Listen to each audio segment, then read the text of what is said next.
Hello，大家好。今日咧，因為咧我已經坐咗喺度咧，覆咗好多留言。我諗我覆咗而家幾點啊？6點幾。我諗我覆咗個幾兩個鐘啦。咁有好多都係啲稅務嘅問題啦，有啲其他嘅 comment 咁樣啦。咁我就諗，不如我既然我都即係用咗咁多時間啦，今日又未睇拍啲咩片啦，咁不如咧我就喺度覆下啲留言啦，即係用一個影片嘅形式去覆下啲留言啦。咁雖然咧有好多我都係已經覆咗嘅，咁但係因為其實咧我打字咧就講唔到咁多嘢啦，即係好煩啊，寫太多嘢。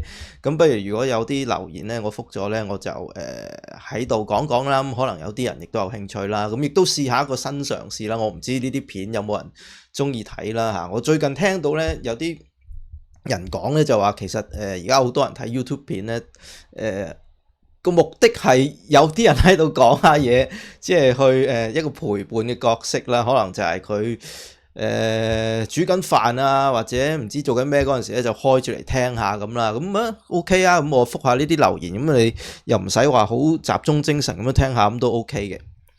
咁咧，但係咧我又唔係話可以即係好似啲人好叻講嘢好叻咁樣做到 live 咧，我又做唔到，因為好多時咧。如果係問一啲稅務或者投資嘅問題，尤其是係稅務嘅問題啦，其實我睇咗咧，我都唔係即刻就可以答到嘅，有部分咧我都要揾下資料嘅嚇，咁所以即係唔適合做 live 啦。如果做 live 我就咁答錯咁啊，唔係幾好啦。好啦，咁我開翻我 YouTube 個後台咧，睇下有啲咩留言先。咁第一個咧就係阿 Amy Lau 929嘅，咁咧佢就問公司改咗名，請問係咪要填兩間公司？呢度講緊佢報稅做 self assessment 嗰陣時啦。咁如果你公司係改咗名，純粹係改名咧，就唔計做兩間公司嘅。咁所以如果淨係改名啊，咁就當你報 self assessment 嗰陣時咧，你要報埋你嘅工作收入噶嘛。咁嗰度咧都仲係當係一間公司咁樣去報嘅啫。咁用嗰個名咧，應該就係你喺個P60嗰度見到個名啦。咁 P60就係佢每年過咗稅年都會出俾你啦。咁就係應該係5月內會收到啦。P60咁根據翻嗰個 P60上邊嗰個公司名咧係乜嘢咧，就填落去就 OK 噶啦。咁呢個咧係講緊佢真係淨係改名喎。如果佢唔係改名嘅，佢係真係轉咗第二間公司嘅，譬如你係轉咗合約嘅，直情可能佢係當係你完咗舊公司嘅合約，跟住成立一間新公司再請翻你咧，咁就唔同講法啦。咁就係要繼續兩間公司兩個 entity 啦。咁但係如果你純粹係嗰間公司只係喺個公司名冊嗰度話改咗名嘅咧，咁呢啲都係填翻一間公司嘅啫。OK，下一個就係 Billy Tam 6571。如果我冇收入又冇工作，咁我是否需要報稅？麻煩小魚巴可否告訴我？OK，嗱，通常如果係冇收入嘅話咧，就都係唔使報稅嘅嚇。咁你交得稅就係因為你有收入先要交稅嘛。咁所以大部分情況咧，冇收入咧都係唔需要主動做 self assessment 嘅，除非HMRC 咧佢 send 咗封信俾你話要求你做 self assessment。如果喺咁嘅情況咧，咁係一定要做嘅嚇。只不過咧你可能即係做嗰陣時，你咪填翻，即係如果你真係冇任何收入啊，你咪即係交白卷咯，填翻基本嘅資料。咁但係你又冇任何收入，但係你都要照交嗰個稅表嘅。如果 HMRC 要求你報稅啦。咁但係如果佢又冇要求你報稅，你自己又 check 過你係真係冇任何收入嘅，咁大部分情況都係唔需要報稅嘅。咁但係係咪話冇例外咧嚇？即係你問我呢個問題咧，其實我都諗咗一陣嘅，有冇機會係唔需要即係冇收入都需要報稅嘅咧？其實都係有嘅。咁例如係啲咩咧？因為報稅咧唔係淨係報收入噶嘛嚇，有啲時候你係講緊 claim 啲 loss 啊嗰啲啦。咁我諗到嘅兩個例子咧，就係譬如你有做投資嘅，但係咧你賣出咗你嘅資產啦，咁跟住係蝕錢嘅喺嗰一年，咁其實你係可以報 capital loss 嘅。咁報 capital loss 咧，其中一個方法咧，亦都係用self assessment 啦。咁所以喺呢個 case 咧，如果就算你冇收入啦，甚至乎係蝕錢啦，咁你都可能會主動想做self-assessment 啦。係啦，譬如有啲人賣樓，佢係即係蝕咗錢，咁即係都好 common 啦。呢幾年即係香港啲樓啊跌咗咁多啦，咁可能佢買咗層樓蝕咗幾百萬、百零萬咁樣，咁你可以愛嚟報 capital loss。咁變咗你可以愛嚟抵消翻你將來嘅 capital gain 啦嚇。咁所以即係呢個亦都要講講，如果你香港嗰層樓係蝕錢賣咗咁就即係要考慮下因為有啲人咧係可以用到嗰個 FIG 制度免稅海外收入免稅嗰個制度啦。咁但係即係如果你用得嗰個咧，你就冇咗 capital， 唔可以報 capital loss 嘅。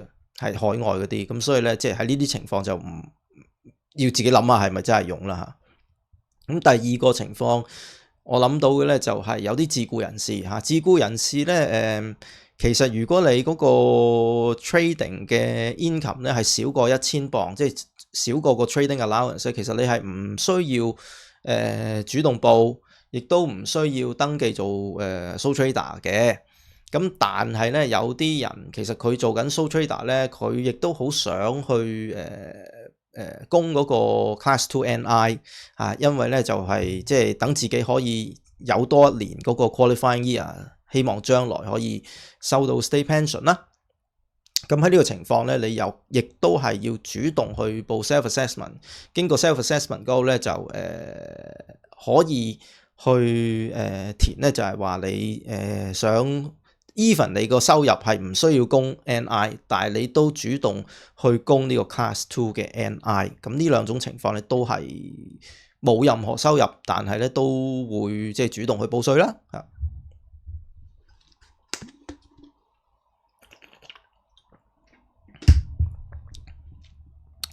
好，跟住 Todd Manson 7849，請問有冇提供專業意見呢個服務？我諗佢呢度講緊Todd Manson 講緊嘅專業意見服務咧，因為我呢條片係講緊稅務啦，即係佢 response 嗰條片係講緊稅務啦。咁我諗佢係講緊一啲稅務嘅建議，有冇專業嘅服務啦？咁呢個咧都成日都有人問嘅，因為咧我拍好多片咧講呢啲稅務啦。咁但係咧，其實我就唔係一個稅務專家嚟嘅，我係讀financial planning 嘅。咁係啦，嚟緊11月中我已經考晒試啊，等緊11月中嗰個 result 啦就如果合格嘅話，如果順利合格嘅話咧，到時就會即係可以即係 qualify 去做一個 financial planner 啦。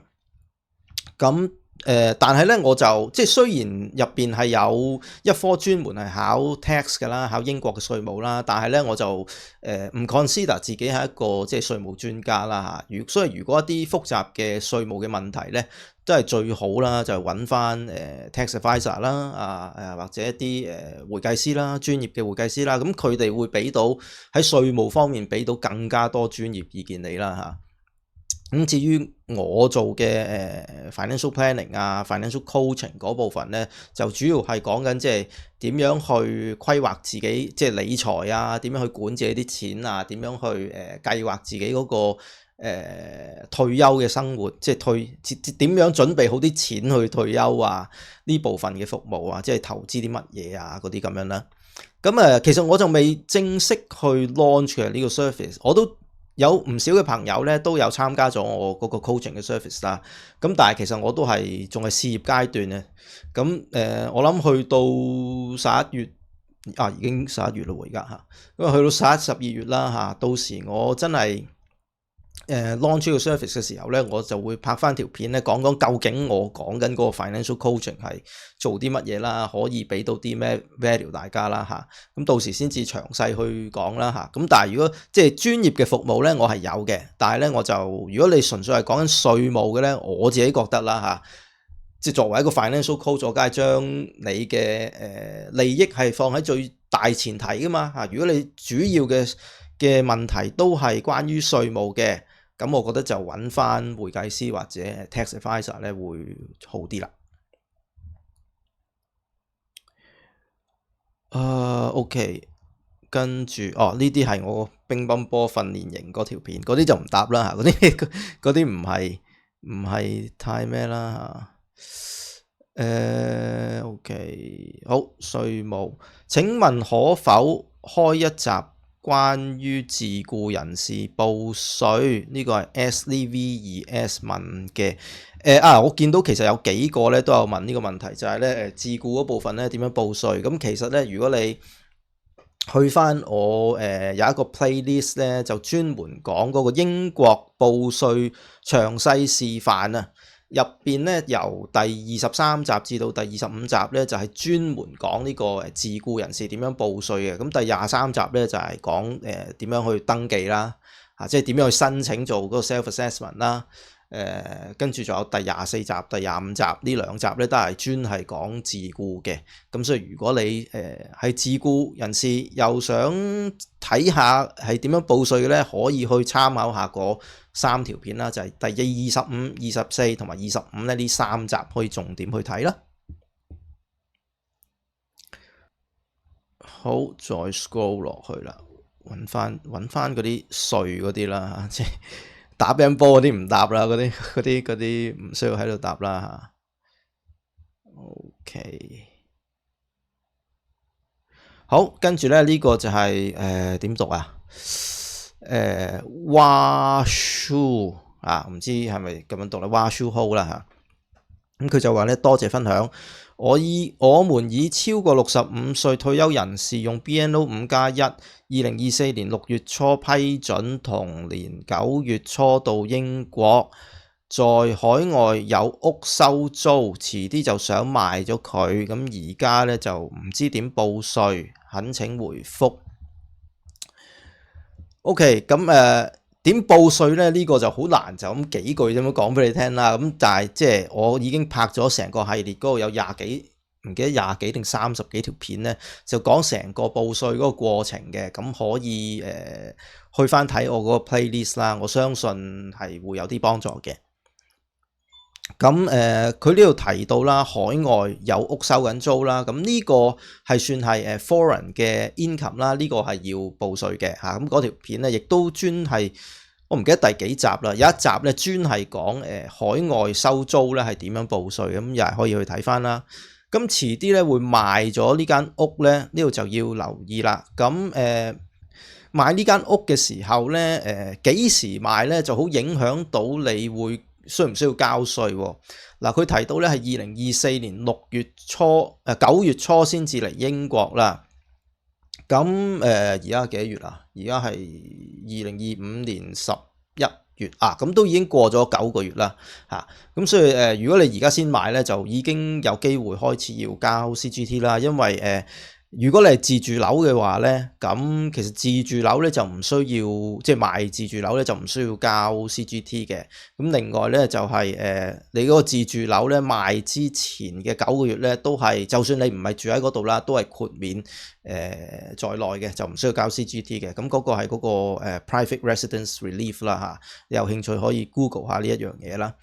咁但係因為你講緊係2024年嘅9月先嚟英國啦，咁你而家又未買啦呢間樓，咁咧好大機會咧你可以符合到嗰個 FIG 嘅制度，咁你喺我呢條片咧個回覆咧都係覆緊我嗰個 FIG 嗰條片啦，咁相信你應該已經睇咗呢個4年內海外收入免稅呢一個制度係點樣玩法啦。咁所以如果你喺你成為英國稅務居民嗰4年內係賣咗呢間屋嘅話咧，咁你可以經過self assessment 啦，到時去申請使用 FIG 啦，咁你就賣咗呢層樓嗰個收益咧都唔需要交稅啦嚇，尤其是係即係你唔係自住嗰部分啦，因為你過咗嚟英國嗰陣時，嗰間屋就已經唔係自住噶啦嘛，你租出去噶啦嘛，嗰部分咧，如果你唔用 FIG 咧，就要係交稅嘅。咁但係如果你申請用 FIG 咧，咁嗰部分咧都唔需要交CGT 啦。咁但係咧呢個亦都好似頭先所講啦，用唔用 FIG 去免稅咧，就好睇你呢間樓咧係咪賺錢啊。如果你間樓係蝕錢嘅咧，你係想報 capital loss 噶嘛，咁就唔好報 FIG 啦啊。即係當然啦，呢個唔係淨係睇間樓啦，要睇晒你成個嗰年嘅投資有幾多係賺，有幾多係蝕啦。咁所以你要自己 work out 到咧，究竟你賺嘅係多定係蝕嘅係多咯嚇。OK，係啦，咁FIG 嗰度點報咧？我而家就未拍片嘅，因為咧 FIG 係2025年4月開始先至有嘅嘢啦。咁2025至2026年呢個稅務年度報稅咧，就係喺2026年嘅4月6號先至開始嘅。咁所以咧，而家稅局嗰張即係報稅嗰張 form 咧都未有啦，以我所知。咁我亦都未睇到究竟係點報啦。咁所以咧就未拍到片嘅。咁到時出年4月啦嚇，最快啦，出年4月啦。咁我收到嗰張 form 嗰陣時睇到點報咧，咁我就應該都會拍翻條片咧，擺翻喺嗰個 playlist 嗰度去講點樣報 FIG 噶啦。我相信咧應該好多，尤其是初即係近呢幾年嚟嘅朋友咧，應該會好想知道 FIG 嗰度點樣報啦。咁所以我都預咗到時會拍呢條片噶啦。咁啊，密切期待啦嚇，密切留意啦。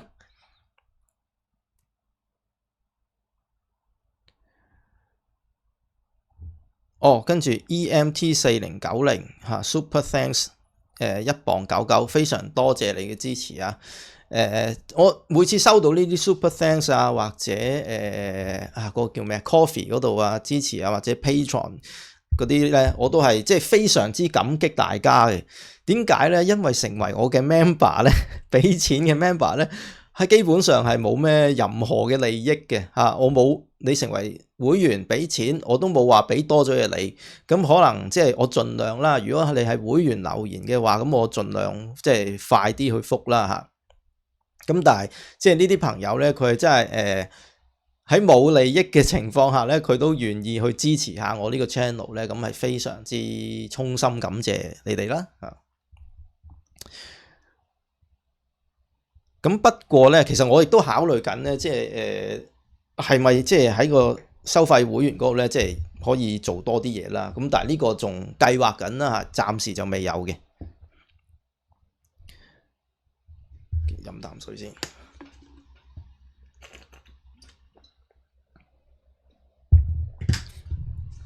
OK， 下一個 Christine Chan 4239。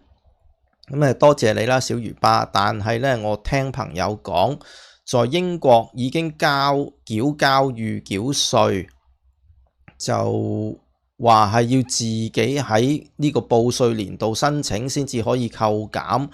我想問是否屬實，定抑或根據你條影片所講，佢會喺新嘅交稅單裡面自動扣減？謝謝。咁佢就係覆緊我一條片咧，就係講報稅嘅片啦，都係報 self-assessment 嗰條片啦。OK， 咁其實呢個問題咧都間唔中都有人問嘅，就係嗰個預繳稅嘅問題啦。我諗個問題就係點解我交咗稅單？即係填好晒資料後啦，喺個 online 嗰度，咁你一撳掣咧，其實佢係即刻可以有嗰個 calculate tax 嗰一樣嘢咧，就即刻俾你見到你要交幾多稅噶嘛。咁通常咧啲人咧見到哇譬如交1萬磅咁樣啦，咁佢即刻就有個問題就諗，喂，我上年預繳咗嘅喎，點解我仲要交1萬磅咧嚇？咁咧呢度咧其實就交幾多稅咧，同你實際上交幾多稅咧，就係兩個唔同嘅步驟嚟嘅。咁你喺做 self-assessment 嗰陣時咧，你入好晒嘅資料，跟住佢就計算你要交幾多稅啦。呢個係你嗰個 tax liability。咁咧佢就根據你嘅收入去計嘅啫，佢就唔理你之前係交咗幾多稅嘅，或者預繳咗幾多稅，佢唔理嘅。總之就係你今年根據你嘅收入，你所報嘅資料，你應該要交幾多稅。咁呢個咧就係喺你個報稅表嗰度咧，你 submit 之前咧就已經知道噶啦嚇。咁你睇完之後覺得冇問題，咁就撳 submit 啦。咁但係到你撳咗 submit 之後咧，其實去到 HMRC 嗰度咧，過一陣咧，佢就會出個 outstanding bill 俾你啦，就係真正嗰張稅單要交幾多錢啦。咁喺計嗰張稅單嗰陣時咧，佢就會睇翻你之前預繳咗幾多錢。如果你已經預繳咗有預繳嘅，咁佢就會扣翻出嚟嘅。咁所以你入去HMRC online 嗰度咧睇 self assessment 睇 outstanding bill 咧，你嗰度咧先會見到實際上你今年咧係要交幾多錢稅嚇，嗰度咧就會扣翻你之前嗰啲預扣稅嘅。咁但係咧，因為咧你今年交嗰個稅咧，其實亦都要再交預繳噶嘛。咁所以實際上咧又唔係你唔會話見到真係扣咗好多嘅。因為咧你啱啱今年報嗰個稅咧，亦都係要做預繳啦，咁所以其實咧即係都係喺翻度嘅。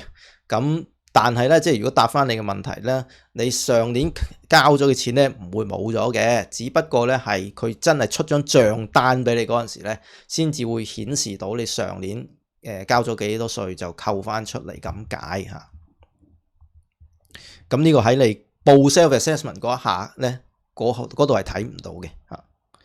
咁另外咧，佢就話即係嗰個預繳嘅金額咧，係咪可以喺即係咪可以扣減啦？係咪可以申請去扣減？咁呢個咧係可以申請扣減嘅。咁其中一個方法咧就係你報 self assessment 嗰陣時咧，可以填埋嘅。咁就係佢應該就係睇緊我呢條片第26集嗰度咧就有講呢一樣嘢。咁嗰度咧就係個重點就係你如果預計你出年嘅收入係會大幅下降嘅話，咁你可以去申請即係嗰個預繳就交少啲啦嚇。呢個你可以喺 self assessment 嗰度做埋啦。但係即係小心嘅嘢就係唔好減得咁低啦，即係你去話你要 reduce 你要交幾多嗰度咧，即係唔好校得太敏啦嚇，因為你呢個只係預測啫嘛。因為咧，如果你係啦，就算你係即係少咗啦，佢係會收翻你嘅，分鐘會收翻你利息嘅，我記得好似係嚇。咁所以咧呢個就要小心啦。你係可以申請降低嗰個預繳嚇，如果你有一個理由，你係相信你出年係會交即係嗰個收入係大幅減少嘅，咁但係咧就唔好遇到咁敏啦嚇，俾翻少少 buffer 自己啦嚇。好，跟住咧就係做 JC99，如果做 Amazon Flex part-time delivery 嘅話咧，應該點樣報？OK 呢度佢就覆緊我，因為報稅片啦嚇。咁 Amazon Flex 咧其實我都有申請嘅 Amazon Flex， 但係咧我係一次咧都未揸過嘅嚇。點解咧？我初初係貪玩嘅啫嚇。申請嗰陣時咧就好快就申請到，收尾啲人再申請咧就話哇好難先批啊，等我幾個月都冇啊。但係我嗰陣時咧，我覺得好似少過一兩個禮拜咧，我申請咧就已經佢就即刻俾我做。但係咧我到而家咧幾年啦，我都未揸過一次嘅。咁最大嘅問題係乜嘢咧？就係嗰個保險嘅問題啊。因為咧你揸 Amazon Flex 咧，你架車係變咗商業用途啊。咁所以咧係要買商用個保險嘅，咁我就費事買啦嚇，因為嗰個都唔平嘅嚇，因為你同埋咧有好多，因為你架車咧唔係純粹商用噶嘛，所以咧就要買嗰啲 top up 嘅 insurance。咁但係後尾我發覺咧有好多保險公司啦，例如 Aviva 啊，或者有其他大部分90%嘅保險公司啦，都唔受理top up 嘅 insurance 嘅，咁所以咧其實我後尾就揾唔到有邊間可以受理得到呢個 top up insurance 啦。咁如果佢唔受理嘅話咧，有機會就係你本身嗰個 insurance 嗰張單咧，真係有事嗰陣時咧，佢會 void 咗。咁所以呢個要留意啦嚇。咁講翻點報稅啦，報稅嗰度咧就係因為 Amazon Flex 咧，你唔係佢嘅員工嚟嘅，咁屬於係自僱嘅，咁所以咧呢個就係一個自僱嘅收入啦。咁點樣報稅咧，亦都係可以睇翻我嗰個詳細報稅嗰個 playlist 啦，但又係第23至25集嗰度咧就有講噶啦。咁應該嗰度可以解決到，做晒示範點樣去報噶啦呢個。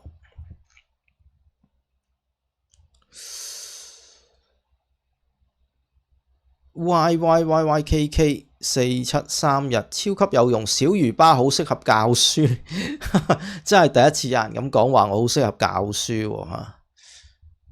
其實不過我如果我教小朋友可能會激死我。OK。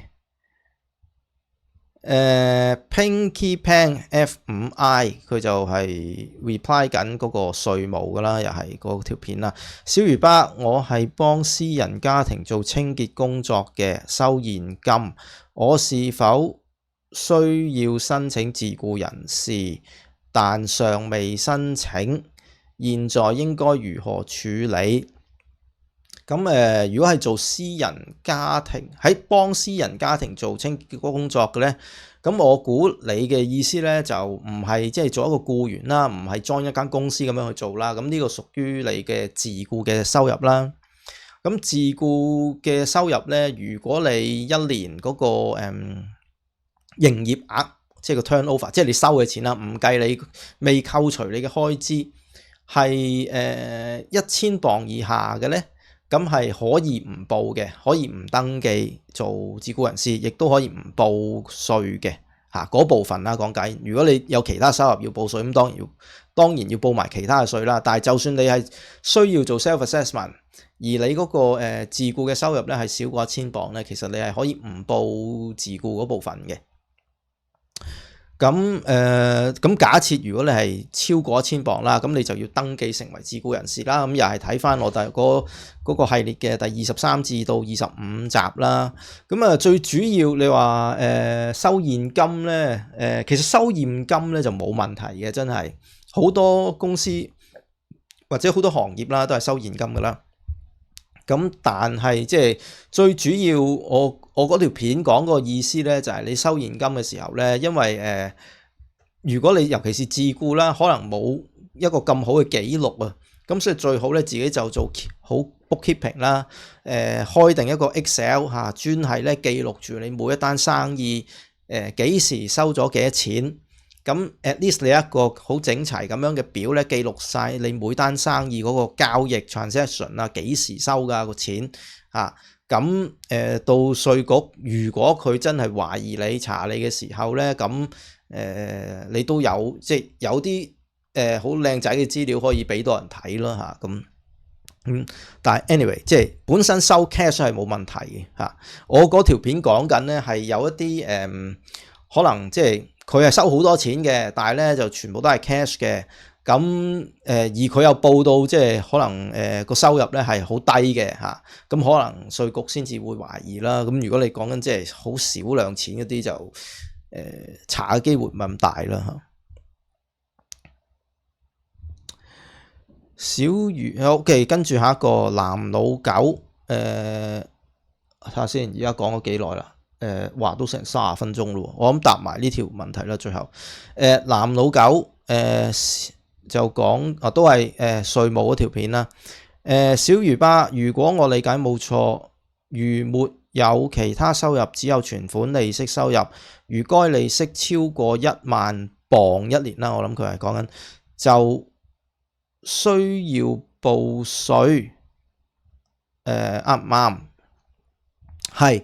呢度咧係講緊嗰個如果你冇其他收入啦，淨係利息、銀行利息嘅咧，咁你如果係少過1萬磅咧，係唔需要報稅嘅，因為嗰個銀行咧佢會自動通知，將嗰個利息咧收到幾多利息咧，佢會通知咗 HMRC 啦，咁就唔需要報稅。咁呢個亦都係一個原因咧，點解大部分即係好多喺英國嘅人咧，佢就咁打份工啊，喺銀行收下少少息咧，佢係唔需要報稅啦，因為工作嗰部分由 PAYE 僱主已經俾咗啦，銀行嗰部分佢又收唔到咁多利息，咁即係就唔需要報稅啦。咁但係如果你超過1萬磅咧，就要報稅噶啦。咁但係咧呢個有個前提嘅，就係呢度講緊嗰個係冇海外嘅收入啦。如果你係有海外嘅收入，例如海外銀行嘅戶口，譬如你香港銀行嘅戶口嘅咧，咁呢個以我理解啦，係需要主動報 self assessment 嘅。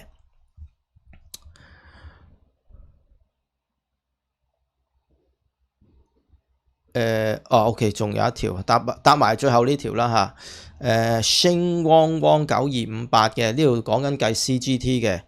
唔好意思，我發現你介紹 CGT Calculator 時用到你嗰個 Excel 兌換表基本上冇錯單，但個邏輯上係咪出現問題？例如我用美金做股票買賣，我係咪應該賣出之後先計算當日嘅 exchange rate？ 如果唔係，咁條數一定有出入。呢度我唔係好明佢講嗰個錯單係咩意思啦。咁但係咧，如果以即係股票啊呢啲投資產品嚟計咧，計 CGT 咧，你要有兩樣嘢啦。第一就係嗰個買入價啦，第二咧就係嗰個賣出價啦嚇。咁同埋即係嗰啲 fee 啊嗰啲可以報啦。咁呢幾項咧都係要分別咧用翻你當日嗰個買賣嗰個日子啦，去用翻嗰個 exchange rate 嘅。咁呢個 exchange rate 你可以用 HMRC 提供過啦，咁嗰個又係每個月啦、每年，咁你都可以用嘅。咁但係即係前提就係你要根據嗰個買入同賣出價咧，分別係用翻個 exchange rate 去轉翻做英鎊啦，就唔係將你賣出價減咗買入價，剩翻嗰個你賺幾多，跟住咧先至兌換翻英鎊，就唔係咁樣嘅嚇。至少咧你講緊買賣股票啊、樓啊呢啲咧都係咁樣去計啦。咁就好啦，咁就答到呢度啦，都成30幾分鐘啦。呢條片咧就唔拍太多啦。咁唔知你又覺得即係呢條片係點樣咧？我都唔知啊，即係我純粹係開翻我個 comment 嗰度答翻呢啲問題，因為咧有時有啲comment 咧佢問嘅嘢咧，我如果要打太多字咧，我都費事嘥咁多時間，因為我打中文都唔話真係好快啊。咁係啦，咁拍條片去講多啲啦。咁有時我講嗰陣時咧，我係可以俾多啲資料啦。好，咁今日咧就講到呢度啦。鍾意呢條片咧，記得 CLSS 啦，係啲咩？comment、like、share、subscribe 啦。亦都可以留言話俾我聽咧，究竟呢一條咁新嘅片啦，即係覆呢啲留言咁樣拍一條片咧，你又覺得點咧？有冇嘢係可以進步咧？會唔會你根本係唔知嗰個人嗰個問題問咩咧？有啲咩意見可以 improve 下咧？亦都不妨咧留言話俾我聽啦。祝你喺英國嘅生活事事順利。我哋下一集再見，拜拜。